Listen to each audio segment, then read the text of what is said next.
તો આ સાથે જ આપણે જણાવી દઈએ કે અમારા સંવાદદાતા મિહિર સોની લાઈવ જોડાઈ ગયા છે સિવિલ હોસ્પિટલથી। તેમની સાથે જ વાત કરીશું। મિહિર, આજે આખું ગુજરાત શોકમગ્ન છે અને ખાસ કરીને જ્યારે રાજકોટની વાત કરીએ, એ રંગીલું રાજકોટ જે હંમેશા પોતાના આગવા અંદાજ માટે જાણીતું હોય છે, એ રાજકોટ આજે શોકમાં ડૂબેલું છે। તેમણે પોતાનો જે પનોતો પુત્ર છે વિજય રૂપાણી તે ગુમાવ્યા છે, પરંતુ આજે અંતિમ વિધિ છે, તેમના અંતિમ સંસ્કાર, અંતિમ યાત્રા તેમની નીકળવાની છે।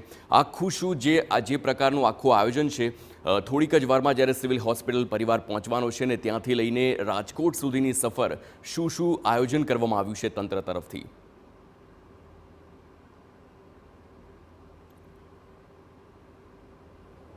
હાર્દિક, પૂર્વ મુખ્યમંત્રી વિજય રૂપાણી ના જે સમાચાર આવતાની સાથે જ રાજકોટ છે કે જે એક દુઃખમાં સેવાઈ ગયું હતું, કારણ કે જે રીતના રાજકોટની વાત કરવામાં આવે તો મુખ્યમંત્રી તરીકે જ્યારે વિજયભાઈ રૂપાણી હતા ત્યારે રંગીલું રાજકોટમાં વિકાસના કામો કરવામાં ખૂબ તેમને મોટો ફાળો છે તે રહ્યો હતો। એ તેનાથી તેના નાના કર્મચારી કાર્યકર્તાથી લઈ અને તમામ નેતાઓ તેને ખૂબ જ યાદ કરતા હતા।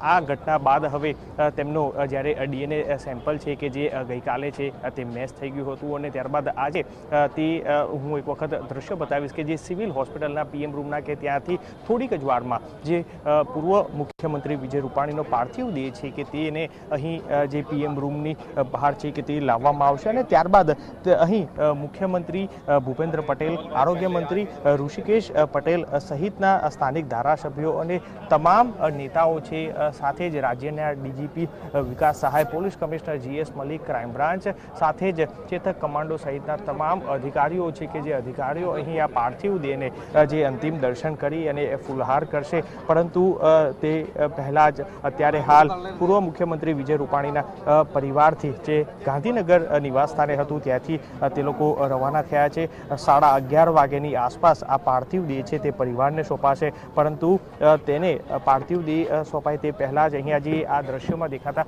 પીએમ રૂમ બહાર છે જે વ્યવસ્થા છે તે કરવામાં આવી છે અને અહીં તેમનો પાર્થિવ દેહ રાખી અને તમામ લોકો તેમના અંતિમ દર્શન છે તે કરી શકે તે માટેની આ વ્યવસ્થા છે તે કરવામાં આવી છે અને ત્યારબાદ અમદાવાદથી અહીં સિવિલ હોસ્પિટલથી સીધા જ એરપોર્ટ સુધી જઈ શકાય તે રીતનો એક કોરિડોર છે કે જ્યાં આગળથી તેમને સીધા જ હવાઈ માર્ગે રાજકોટ છે તે લઈ જવામાં આવશે અને ત્યારબાદ સાંજે 5 વાગે બાદ તેમની અંતિમ યાત્રા છે કે જે નીકળશે અને ત્યારબાદ અંતિમ સંસ્કાર છે કે જે રાજકોટમાં કરવામાં આવશે। ત્યારે હાલ પૂર્વ સીએમ વિજય રૂપાણીના નિધનને લઈને રાજ્ય સરકારે પણ એક દિવસ રાજકીય શોકની જાહેરાત કરી છે અને આજે તમામ જે સરકારી બિલ્ડિંગ પર રાષ્ટ્રધ્વજને અડધી કાઠી ફરકાવવામાં આવી રહ્યો છે। ત્યારે હાલ જોઈ શકાય છે કે જે થોડીક જ વારમાં અહીં જે પૂર્વ મુખ્યમંત્રી વિજય રૂપાણીનો પુત્ર છે કે જે ઋષભ રૂપાણી અને તેમના પત્ની અંજલિ રૂપાણી છે થોડીક જ વારમાં અહીં પહોંચશે અને ત્યારબાદ જે પાર્થિવ દેહ છે કે જે વિજયભાઈ રૂપાણીનો તે લેશે।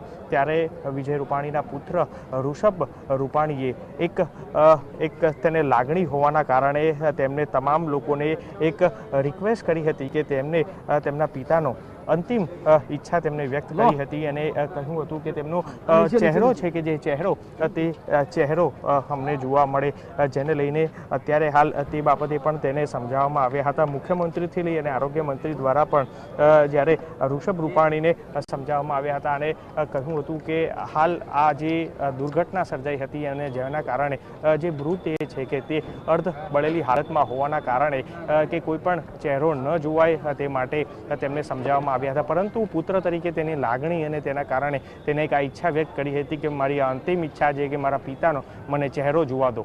ત્યારે હાલ તે બાબતે પણ અનેક તેને સમજાવવામાં આવ્યા છે। ત્યારે હવે થોડીક જ વારમાં અહીં આવશે અને જો તો સમજાવ્યા બાદ પણ જો તે ઈચ્છા કહેશે તો તેમને ચહેરો છે તે બતાવવામાં આવશે। ત્યારે હાલ તો તેમના પાર્થિવ દેહ અહીં બહાર લાવે અને તે માટેની તમામ વ્યવસ્થા છે તે તંત્ર દ્વારા કરી દેવામાં આવી છે। ત્યારે હાલ તમામ નેતાઓ છે તે પણ અહીં પહોંચી રહ્યા છે। થોડીક જ વારમાં મુખ્યમંત્રીથી લઈ અને તમામ નેતા છે કે જે પહોંચી અને તેમના આ અંતિમ દર્શન કરશે।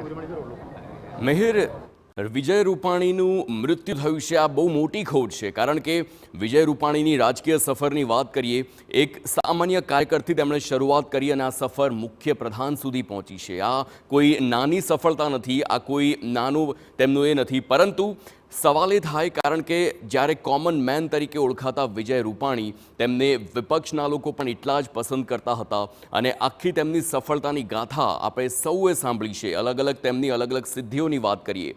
રાજ્યસભાના સાંસદ રહી ચૂક્યા છે. આ સાથે જ અનેક તેમણે પોતાની જવાબદારી નિભાવી છે. ત્યારે આજે અંતિમ વિધિની વાત કરવામાં આવે, તેમના અંતિમ દર્શન માટે કયા કયા નેતાઓ અધિકારીઓ સિવિલ હોસ્પિટલ પહોંચે તેવી શક્યતા છે. આપે જણાવ્યું કે હાલ સીએમ પહોંચવાના છે. આ સિવાય કોણ કોણ પહોંચે તેવી શક્યતા શું છે, ત્યાંના દ્રશ્યો શું છે, વધુ વિગતો.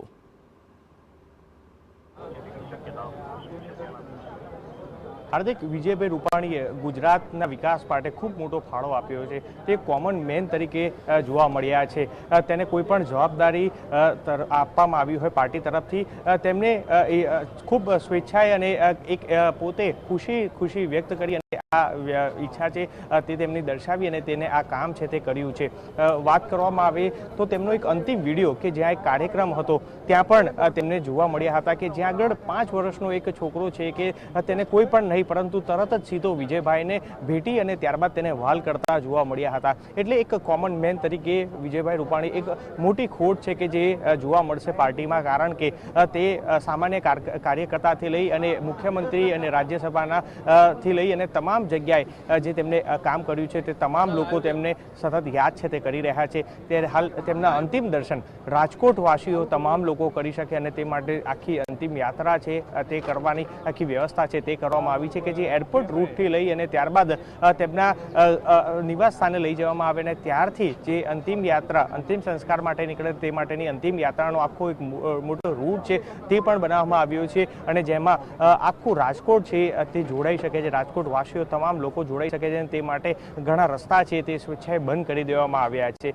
હાલ સિવિલ હોસ્પિટલની વાત કરવામાં આવે તો મુખ્યમંત્રી ભૂપેન્દ્ર પટેલ, આરોગ્ય મંત્રી ઋષિકેશ પટેલ, ગૃહમંત્રી હર્ષ સંઘવી સહિતના તમામ નેતાઓ છે કે જે આખું મંત્રીમંડળ છે તે સીધું જ અહીં છે તે આવી શકે છે અને અહીંયા ત્યારબાદ પાર્થિવ દેહ રખાશે અને ત્યારબાદ તેના અંતિમ દર્શન કર્યા બાદ જે એરપોર્ટ સુધી લઈ જવામાં આવશે અને ત્યાં આગળ તેના પરિવાર સાથે આ તમામ મંત્રીમંડળ છે કે તે સાથે રહેશે. એટલે તે માટેની તમામ વ્યવસ્થા છે તે કરી દેવામાં આવી છે. ખાસ રાજ્યના ડીજીપી વિકાસ સહાયથી લઈ પોલીસ કમિશનર GS મલિક છે ત્યાં સતત જે આ વ્યવસ્થા છે તેનું ધ્યાન રાખી રહ્યા છે અને ત્યારબાદ તમામ નેતાઓ આવે અને ત્યારબાદ અંતિમ દર્શન કરશે તે માટેની હાલ જે વ્યવસ્થા છે તે કરાઈ રહી છે.